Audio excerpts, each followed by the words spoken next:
कर्मण्येवाधिकारस्ते मा फलेषु कदाचन। मनुष्य जैसा और जिसका चिंतन करता है वैसा वह बन जाता है। इसलिए समत्व का चिंतन करके निर्दोष बनकर वह समत्व की मूर्ति के समान निर्दोष ब्रह्म को प्राप्त करता है।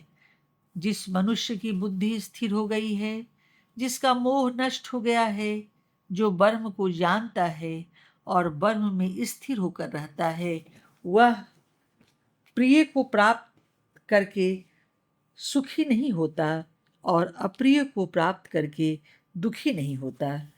बाह्य विषयों में आसक्ति न रखने वाला पुरुष अंतर में जो आनंद भोगता है वही अक्षम्य आनंद उपयुक्त ब्रह्म परायण पुरुष अनुभव करता है। जो मनुष्य अंतर्मुख हो गया है वही ईश्वर का साक्षात्कार कर सकता है और वही परम आनंद प्राप्त कर सकता है।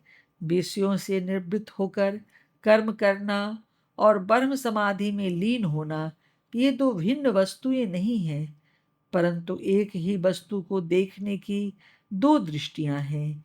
एक ही सिक्के के दो पहलू हैं। विषयों से उत्पन्न होने वाले भोग अवश्य ही दुख का कारण है।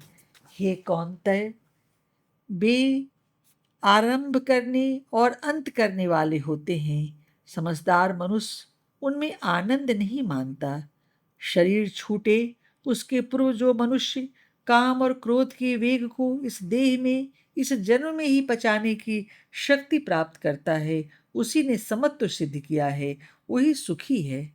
मृत शरीर के लिए जैसे इच्छा या द्वेष नहीं होता, सुख दुख नहीं होते, वैसे ही जो मनुष्य जीवित होते हुए भी मृत के समान जड़ भरत के समान देहातीत रह सकता है, वह इस जगत में जीता हुआ है और वह सच्चे आत्म सुख का अनुभव करता है।